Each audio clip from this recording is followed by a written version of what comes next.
Friends, hello. What's going on at the UN? And the UN continues to discuss how to stop the Middle East conflict. Against the backdrop of these discussions, Israel continues to iron out the Gaza Strip, continues to shell schools, hospitals, humanitarian convoys, refugee camps, and continues to shell its neighbors. But the Americans did not come to this meeting, so to speak, empty-handed. The representative of the United States said, "Guys, calm down, we've practically reached an agreement. Now, just a little more and, one might say, our quiet diplomacy is over." When the Secretary of State was in Israel, Prime Minister Netanyahu confirmed that Israel agreed with the interim proposal that the United States, Qatar and Egypt put forward last week. This proposal is uniform and consistent with the principles that President Biden outlined in May of 24. Excellent, Netanyahu accepted Biden's proposal, which is that Hamas releases the hostages, and Israel withdraws some of its troops from the Gaza Strip, but leaves them at key points. The only problem is that Hamas does not agree with these proposals. And the United States insists that the UN Security Council put pressure on Hamas to agree to these proposals. We, as members of this council, must speak with one voice. We must use all our leverage, put pressure on Hamas to accept interim solutions. A proposal that includes huge benefits for the population of Gaza and covers the demands previously expressed by OMAS. Colleagues, this is a decisive moment. Colleagues, as it turned out, do not quite agree with the United States. After all, the result of these major agreements between the United States and Israel does not quite include the interests of Palestine and the same Hamas, which has not gone away from there. Essentially, the United States came and said, "Guys, we have good news. We agreed with Israel that it will accept the capitulation of Hamas. Now all that remains is a small matter. You need to put pressure on Hamas so that it also agrees to these conditions." Of course, all this is not said in such a form. But the meaning is exactly this, colleagues, wait, that is, we put pressure on Hamas. When Israel occupies someone else's territory, Israel violates all sorts of conventions, and we must put pressure on Hamas. Today, the barbaric Israeli occupation continues in conditions of complete impunity.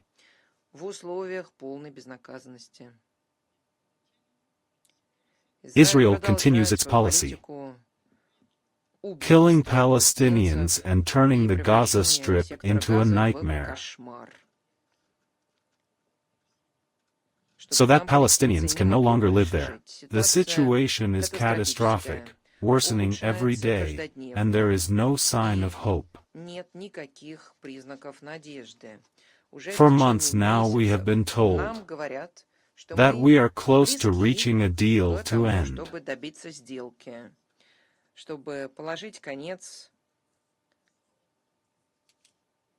the extermination of Palestinian civilians. But unfortunately, nothing is happening.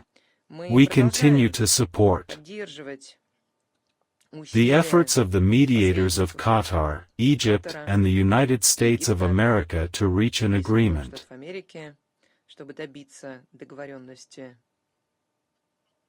But quickly reach this deal. Unfortunately, the reality is clear for all to see.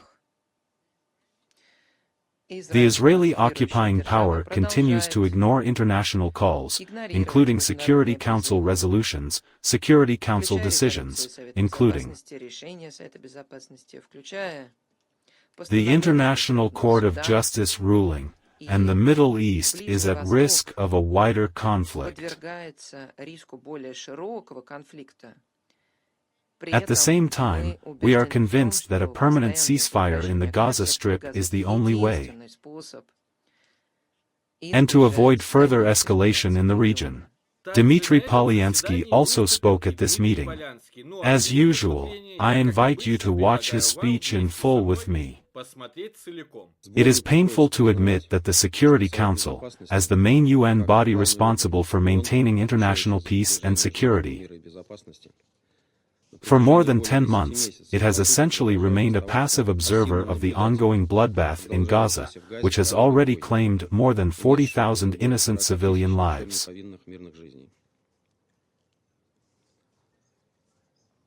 As UN Secretary-General Antonio Guterres said, the level of killings and destruction during the Israeli operation is the highest compared to any other conflict anywhere in the world during his tenure.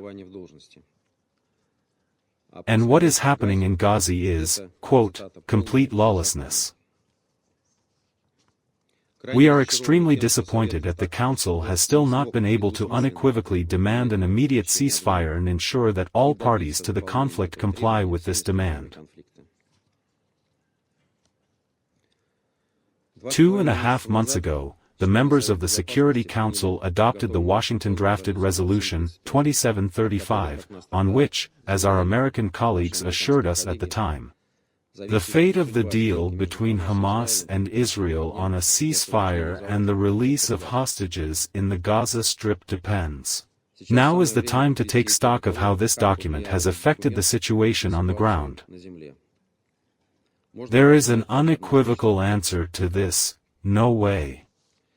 Israel, whose consent to the so-called plan of President Biden, which provides for an immediate ceasefire. Our American colleagues then claimed that they were continuing their inhuman operation, pausing only when necessary. In 2.5 months, almost 3,000 Palestinians have fallen victim to it. There is currently no talk at all of a complete withdrawal of Israeli troops from Gaza or efforts to restore the sector's destroyed infrastructure. At the same time, Israel is essentially blocking the work of humanitarian workers, creating all sorts of obstacles for them. Accordingly, the remaining resolutions of the Humanitarian Plan Council, adopted since the beginning of the current escalation of the Palestinian-Israeli confrontation, remain only on paper. We still consider it unacceptable that the members of the Security Council in June signed off on a deliberately false statement in an American resolution that Israel had allegedly already agreed to the proposed comprehensive deal. Even from the speech of the official representative of Israel at the same meeting, it was clear that the leadership of West Jerusalem does not intend to stop its military operation in Gaza. The delegation of the Russian Federation then abstained from voting on the American project, which we do not regret at all. It is noteworthy that, having forgotten their June cunning, our American colleagues are now trying to sell us a new pig in a poke, modifying the parameters of the discussed deal in a way convenient for Israel.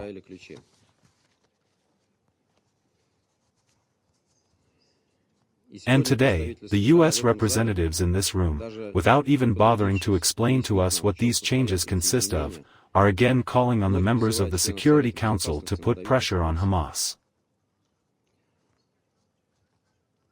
According to the available information, Israel now insists on maintaining the IDF military presence in Gaza, including control over the border checkpoint with Egypt and the Philadelphia corridor. We know that such a reformatting of the parameters of the agreements categorically does not suit individual countries in the region.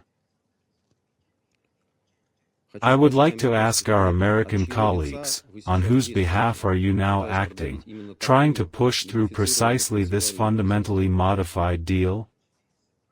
The UN Security Council has not given any blessing to it in this form. And why, while calling on all of us to put pressure exclusively on the Hamas leadership so that the movement accepts the new Israeli whim, do you consistently refuse to work with West Jerusalem, which is critically dependent on the weapons you supply? Is this how honest and impartial mediators act? As time has shown, all our doubts regarding the true purpose of the aforementioned American product have been confirmed. And the latest Security Council resolution pushed through by Washington has played not only the role of diplomatic cover for Israel's continued systematic gas cleanup, but also spoilers, because of which the Security Council no longer makes attempts to agree on a document with strict and unambiguous demands for the parties to cease fire. Moreover, due to Israel's provocative actions over the past 2.5 months, the Middle East region has found itself even closer to the brink of a global conflict. And the UN Security Council, thanks to the efforts of the United States, is doing nothing to stop the Israeli massacre that continues in Gaza. Just a week ago, the Council members discussed the tragedy at the Tabian school, where more than 100 people were killed and dozens were injured as a result of an Israeli strike. As we warned then, this incident was not an unfortunate episode, but a manifestation of the deliberate policy of the Israeli leadership. On August 20th, the Israeli Air Force attacked a school in the Mustafa Hafez neighborhood of Gaza City, killing at least 12 people. Prime Minister Netanyahu, in response to the international community's calls to stop the killing of Palestinian civilians, has said that he will not stop until Hamas is completely destroyed. If it were not for his American allies, the head of the Israeli government would not have allowed himself to disregard the positions of the overwhelming majority of UN members in this way. I would also like to separately state that the provocative actions of the Israeli leadership in the occupied Palestinian territory are unacceptable, namely the visit of Israeli National Security Minister Ben-Gvir to the Al-Aqsa Mosque complex in Jerusalem on August 13. The Israeli authorities should take effective measures to stop this vicious practice, which grossly violates the status quo of the holy sites of the Old City. Colleagues, how much longer will we remain inactive while the American would-be mediators continue to play the fool and make empty promises of quick results from their diplomatic efforts on the ground? The reality is that Washington has essentially been holding the entire Council hostage for 10 months now, threatening to use the VET and not allowing it to take the tough and unambiguous decisions it needs. Not on the Palestinian issue, not on the ceasefire in Gaza, not on advancing the Middle East peace process. This is all the more regrettable because it was the United States' manic desire to monopolize the Middle East peace process and remake it according to patterns favorable to Israel that led to the dramatic consequences we are witnessing today. Needless to say, such a situation undermines the authority of the UN Security Council, which since October of last year has been unable to make any effective decisions necessary not only for a fair solution to the Palestinian problem in accordance with its well-known resolution, but also to prevent a regional war in the Middle East. If resolutions #XXVXXV are not implemented, then let's adopt a new document that gives an unambiguous spoiler signal that their actions will not be without consequences.